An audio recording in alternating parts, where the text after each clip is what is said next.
दोस्तों बैलिज्म academy YouTube channel में आपका फिर से बहुत बहुत स्वागत है। दोस्तों आज के इस वीडियो में हम जीके के मोस्ट इंपॉर्टेंट क्वेश्चंस को सॉल्व करने वाले हैं जो कि आपके यूपी टेट साथ ही साथ आपके सुपर टेट एग्जाम के लिए मोस्ट इंपॉर्टेंट है। दोस्तों यहाँ पर जितने भी क्वेश्चन सॉल्व कराए जाएंगे वो सारे क्वेश्चन आपके सिलेबस पर बेस्ड होंगे, साथ ही साथ आपके प्रीवियस ईयर क्वेश्चन पर बेस्ड होंगे। तो वीडियो को ध्यान से देखिएगा और वीडियो के लास्ट मुझे जरूर बताइएगा कि आज के इस वीडियो में आपके कितने क्वेश्चन सही हुए। तो बिना देरी करते हुए चलिए शुरू करते हैं सबसे पहले क्वेश्चन से। सबसे पहला क्वेश्चन है, यमुना एक्शन प्लान कब प्रारंभ हुआ? ऑप्शन आपके सामने 1985, ऑप्शन बी 1983, ऑप्शन सी 1993 या फिर ऑप्शन डी 2000। इसका सही आंसर हो जाएगा ऑप्शन सी 1993। दोस्तों अगर आपसे पूछा जाता है कि गंगा एक्शन प्लान कब प्रारंभ हुआ तो याद रखिएगा 1985 में प्रारंभ हुआ, और अगर आपसे पूछा जाता है कि यमुना एक्शन प्लान कब प्रारंभ हुआ तो 1993 में पारित हुआ। अगला क्वेश्चन, इनमें से कौन सा सम्मिलित नहीं है आपको बताना है। इसका सही आंसर हो जाएगा ऑप्शन डी फ्लोराइड वाइल्ड रोग। दोस्तों याद रखिए कि पारे की वजह से मिनीमाता रोग हो जाता है, बिल्कुल सही है। कैडमियम की वजह से इटाई रोग हो जाता है, बिल्कुल सही है। आर्सेनिक की वजह से ब्लैक फुट सिंड्रोम रोग हो जाता है, बिल्कुल सही है। लेकिन फ्लोराइड की अधिकता से वाइल्ड रोग नहीं होता बल्कि फ्लोरोसिस रोग हो जाता है, और याद रखिए कि वाइल्ड रोग गंदे पानी की वजह से फैलता है। अगला क्वेश्चन, चेरनोबिल घटना किस देश से संबंधित है? ऑप्शन आपके सामने जापान, ऑप्शन बी रूस, ऑप्शन सी जर्मनी या फिर ऑप्शन डी भारत। इसका सही आंसर हो जाएगा ऑप्शन बी रूस। दोस्तों याद रखिए कि चेरनोबिल की जो घटना हुई थी वो 1986 में हुई थी और रूस में हुई थी। जिस तरीके से हमारे इंडिया में भोपाल गैस त्रासदी की घटना हुई थी उसी तरीके से चेरनोबिल की घटना भी रूस में हुई थी। अगला क्वेश्चन, कौन सी गैस ग्लोबल वार्मिंग के लिए सबसे ज्यादा उत्तरदायी है? ऑप्शन आपके सामने methane, option B nitrous oxide, option C carbon dioxide या फिर ऑप्शन डी इनमें से कोई नहीं। इसका सही आंसर हो जाएगा ऑप्शन सी कार्बन डाइऑक्साइड। दोस्तों यहाँ पर आपसे पूछा गया है कि ग्लोबल वार्मिंग के लिए सबसे ज्यादा कौन उत्तरदायी है, तो सबसे ज्यादा जो उत्तरदायी है वो कार्बन डाइऑक्साइड है। मगर याद रखिएगा कि मीथेन और नाइट्रस ऑक्साइड ये भी ग्लोबल वार्मिंग के लिए उत्तरदायी है, लेकिन सबसे ज्यादा कार्बन डाइऑक्साइड है। अगला क्वेश्चन, डोडो पक्षी का संबंध किस देश से है? ऑप्शन आपके सामने Colombia, option B Chicago, option C Mauritius या फिर ऑप्शन डी अमेरिका। इसका सही आंसर हो जाएगा ऑप्शन सी मॉरिशस। दोस्तों याद रखिए कि मॉरिशस में डोडो पक्षियां पाई जाती थी, लेकिन ये विलुप्तप्राय एक पक्षी है, इसी कारण से ये जो है रेड डाटा बुक में इसको रखा गया है। अगला क्वेश्चन, मूल रोम मृदा के से किस कारण से चिपके रहते हैं? यानी कि पौधों की जो जड़ें होती हैं उसमें जो मूल रोम होते हैं वो मिट्टी से किसके कारण चिपके रहते हैं? ऑप्शन आपके सामने है जाइलम के कारण, ऑप्शन बी पैक्टिन के कारण, ऑप्शन सी मूलांकुर के कारण या फिर ऑप्शन डी कैम्बियम के कारण। इसका सही आंसर हो जाएगा ऑप्शन बी पैक्टिन के कारण। दोस्तों याद रखिए कि मूल रोम मृदा से पैक्टिन के कारण चिपके रहते हैं। अगला क्वेश्चन, पर्यावरण सुरक्षा अधिनियम को अन्य किस नाम से जाना जाता है? ऑप्शन आपके सामने है पृथ्वी संरक्षण विधान, ऑप्शन बी छाता विधान, ऑप्शन सी जैव विविधता विधान या फिर ऑप्शन डी सतत विकास विधान।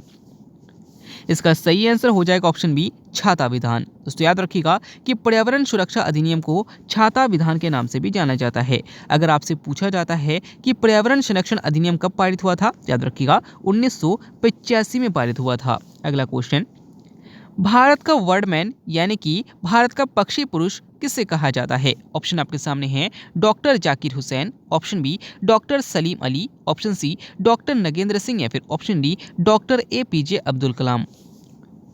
इसका सही आंसर हो जाएगा option B doctor Salim Ali. दोस्तों याद रखिए कि डॉक्टर सलीम अली को ही भारत का वर्डमैन या फिर भारत का पक्षी पुरुष कहा जाता है। अगर आपसे पूछा जाता है कि टाइगर मैन ऑफ इंडिया किसे कहा जाता है, याद रखिएगा कैलाश सांगला को टाइगर मैन ऑफ इंडिया कहा जाता है। अगला क्वेश्चन, मनुष्य के शरीर की जैव रासायनिक प्रयोगशाला किसे कहा जाता है? ऑप्शन आपके सामने आमाशय, ऑप्शन बी यकृत, ऑप्शन सी वृक्क या फिर ऑप्शन डी अग्न्याशय।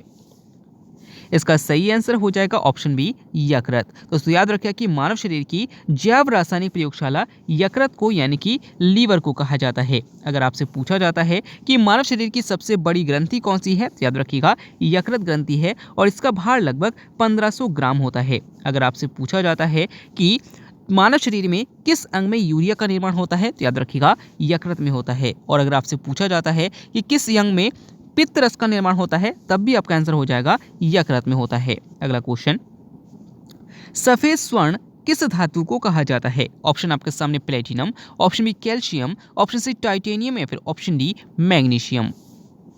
इसका सही आंसर हो जाएगा ऑप्शन ए प्लेटिनम। दोस्तों याद रखिएगा कि सफेद स्वर्ण जो कहा जाता है वो प्लेटिनम को कहा है। घास का सबसे ऊंचा व मोटा प्रकार कौन सा है? ऑप्शन आपके सामने दूब, ऑप्शन बी बांस, ऑप्शन सी जूट या फिर ऑप्शन डी शिकोया। इसका सही आंसर हो जाएगा ऑप्शन बी बांस। दोस्तों याद रखिएगा कि आपसे ऐसे भी क्वेश्चन पूछा जा सकता है कि बांस किसके अंतर्गत आता है। आपके सामने ऑप्शन दिया रह सकता है घास, पौधा, जड़, इनमें से कोई भी ऑप्शन आपके सामने दिया रह सकता है, लेकिन याद रखिएगा कि बांस जो है वो घास का प्रकार है और सबसे मोटा और सबसे ऊंचा प्रकार है। अगला क्वेश्चन, पृथ्वी और चंद्रमा की अधिकतम दूरी को क्या कहा जाता है? ऑप्शन आपके सामने अपसौर, ऑप्शन बी उपसौर, ऑप्शन सी अपभू या फिर ऑप्शन डी उपभू।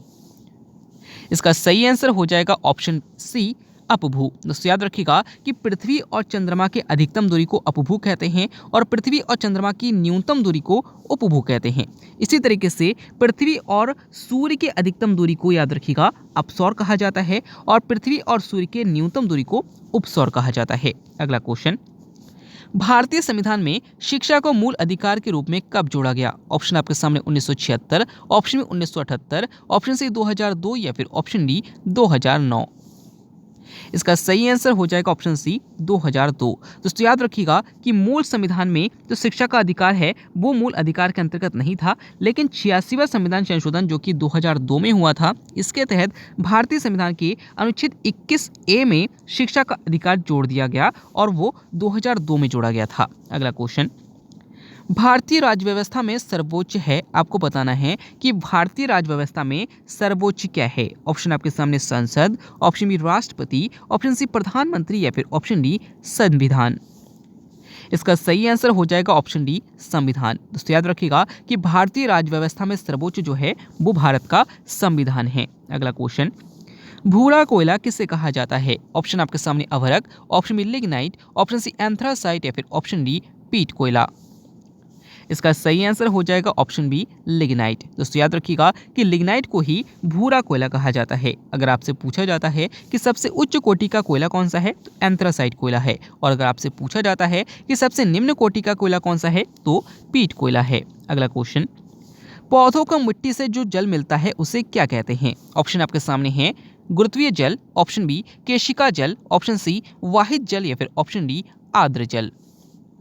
इसका सही आंसर हो जाएगा ऑप्शन बी केशिका जल। दोस्तों याद रखिएगा कि पौधों को मिट्टी से जो जल मिलता है इसको केशिका जल कहा जाता है। अगला क्वेश्चन, यहाँ पर आपको मिलान करना है, तो चलिए मिलान कर लेते हैं। आप सभी को पता है कि जो वाष्पोत्सर्जन की क्रिया होती है इसको मापने के लिए पोटोमीटर का प्रयोग किया जाता है, वायु दाब मापने के लिए बैरोमीटर का प्रयोग किया जाता है, भूकंप को मापने के लिए सिस्मोमीटर का प्रयोग किया जाता है और आर्द्रता को मापने के लिए हाइग्रोमीटर का प्रयोग किया जाता है। चलिए आगे बढ़ते हैं। अगला क्वेश्चन, भारत के पहले लोकसभा अध्यक्ष कौन थे? ऑप्शन आपके सामने हैं G B Mavalankar, option B S V Krishnamurthy, option C V N Rao या फिर option D doctor Rajendra Prasad. इसका सही आंसर हो जाएगा ऑप्शन ए जीबी मावलंकर। दोस्तों याद रखिएगा कि भारत के पहले लोकसभा अध्यक्ष जो थे वो जीबी मावलंकर थे और इन्हीं को लोकसभा का पितामह भी कहा जाता है। अगला क्वेश्चन, इनमें से कौन सा सुमेलित नहीं है, आपको बताना है। इसका सही आंसर हो जाएगा ऑप्शन डी हल्दी। दोस्तों याद रखिएगा कि टमाटर का जो लाल रंग है वो लाइकोपिन के कारण होता है, बिल्कुल सही है। सेब का लाल रंग एंथोसायनिन के कारण होता है, बिल्कुल सही है। और गाजर का जो पीला रंग होता है वो कैरोटीन के कारण होता है, बिल्कुल सही है। लेकिन जो हल्दी का कलर होता है वो कैरिकाजेंथिन के कारण नहीं होता है। अगला क्वेश्चन, विश्व की सबसे लंबी पर्वत श्रृंखला कौन सी है? ऑप्शन आपके सामने Himalaya, option B Rocky, option C Atlas या फिर ऑप्शन डी एंडीज। इसका सही आंसर हो जाएगा ऑप्शन डी एंडीज। दोस्तों याद रखिएगा कि विश्व की सबसे लंबी पर्वत श्रृंखला जो है वो एंडीज पर्वत श्रृंखला है और ये दक्षिणी अमेरिका में है। अगला क्वेश्चन, हॉटस्पॉट शब्द का प्रयोग सर्वप्रथम किसके द्वारा किया गया था? ऑप्शन आपके सामने Wilson, option B Rosen, option C Tansley या फिर ऑप्शन डी नॉर्मन मेयर्स। इसका सही आंसर हो जाएगा ऑप्शन डी नॉर्मन मेयर्स। दोस्तों याद रखिएगा कि हॉटस्पॉट शब्द का प्रयोग सर्वप्रथम नॉर्मन मेयर्स के द्वारा किया गया था। अगला क्वेश्चन, इनमें से कौन सा पुरस्कार यूनेस्को द्वारा दिया जाता है? ऑप्शन आपके सामने है मैन बुकर पुरस्कार, ऑप्शन बी नोबेल पुरस्कार, ऑप्शन सी रैमन मैग्सेसे पुरस्कार या फिर ऑप्शन डी कलिंग पुरस्कार। इसका सही आंसर हो जाएगा ऑप्शन डी कलिंग पुरस्कार। दोस्तों याद रखिएगा कि जो कलिंग पुरस्कार दिया जाता है ये विज्ञान के क्षेत्र में दिया जाता है और याद रखिएगा इसे यूनेस्को के द्वारा दिया जाता है। अगला क्वेश्चन, भारत का राष्ट्रीय जलीय जीव कौन सा है? ऑप्शन आपके सामने कछुआ, option B penguin, option C dolphin या फिर ऑप्शन डी रोहू।